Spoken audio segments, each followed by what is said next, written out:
Hi, this is Josh Marshall from TPM Media. It's Thursday, September 20th, 2007.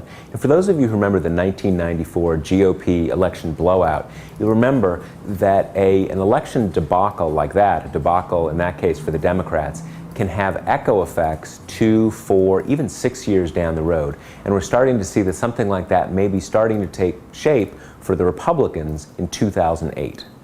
Now, there's all sorts of different reasons why this can happen, but a key one is this. At any given time, in both caucuses in, say, the House of Representatives, you have a lot of longtime incumbents who are just sort of coasting in their careers.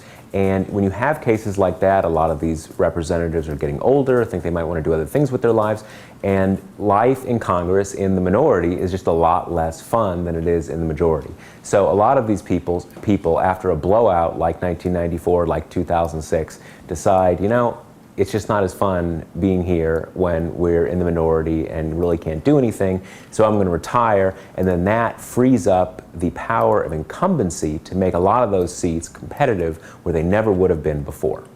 So far this cycle, and it's still pretty early, 8 Republican members of the House of Representatives have announced that they will not seek re-election next year. Let's run through those 8. First, Representative Rick Renzi of Arizona.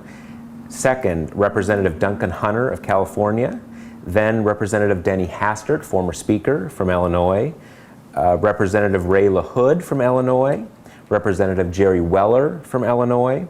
Representative Jim Ramstad from Minnesota. Representative Chip Pickering from Mississippi. And Deborah Price from Ohio. Now, you've got a variety of different reasons why these different members of Congress are cashing in their chips. In the case of Representative Renzi, he's probably about to be indicted, so it's probably a good time for him to go. Representative Hastert, he used to be Speaker. Once you've been Speaker, it's not a lot of fun being a regular member of the House. In the case of Representative Weller, he's also got some scandal problems. He's got some right-wing in-laws down in Nicaragua he may want to spend some more time with. But in most of these cases, the underlying reason is it's just not that fun being in the minority in the House of Representatives, so these people are retiring. And down this list, not in every case, but most of these races are ones where the Democrats could at least be in a very competitive chance to pick up these seats. Okay, so we're going to take a quick break, and then we're going to come back and discuss the U.S. Senate.